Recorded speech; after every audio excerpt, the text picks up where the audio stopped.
Greetings, dear Ukrainians. Today is a day of many talks and consultations with our partners. I have already spoken with Chancellor Merz, President Macron, President of the European Commission Ursula von der Leyen, Director of the International Monetary Fund Georgieva, Prime Minister of Albania Ramo, and the Minister of Foreign Affairs of Romania. This is her first visit to Ukraine after her appointment. What is important in all these talks is that all partners understand who should take steps to end this war. This is a Russian war. This is Russia's aggression. And it is Russia that should go to a ceasefire and a real diplomacy that can guarantee peace.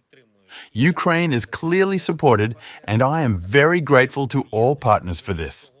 Also, everyone is united by the understanding that the Russian war against Ukraine is a war in Europe and against Europe.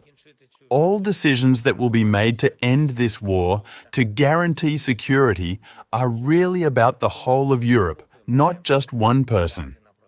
Therefore, the voice of Europe should influence the process. And we agree with our European leaders about our talks and our meetings to agree on all the positions. Also, about the work of each of us with other leaders, so that the positions of Europe are protected. We are planning some meetings on the continent.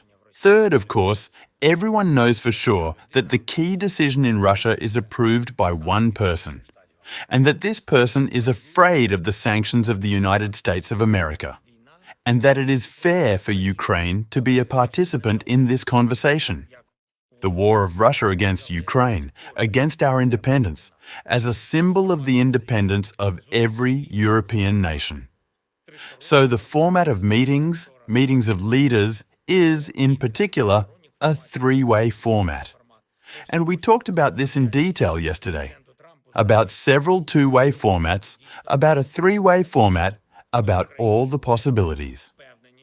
I am grateful to President Trump for his openness to the search for solutions. We in Ukraine are convinced that this war can be ended with a lasting peace. But all the steps must be very balanced, just the ones that will work. There are good signals from the IMF about the readiness to support Ukraine in the future, as well as clear and good signals from the European Union. I thank you. Today, there will be a conversation of security advisors of Ukraine and other European countries. Also, an American representative. There will be a representative of President Trump. All the details will be discussed. We really need coordinated and maximum elaborated approaches in diplomacy. Today, we will also talk with the head of the Italian government, Giorgia Meloni. She always gives good advice. I thank everyone who is with us, who is with Ukraine. And remember, we are supported by the whole world in unity, while we ourselves are defending Ukraine in unity. Our national interests, our independence. We are doing everything to end the war with peace. With decent peace. Glory to Ukraine!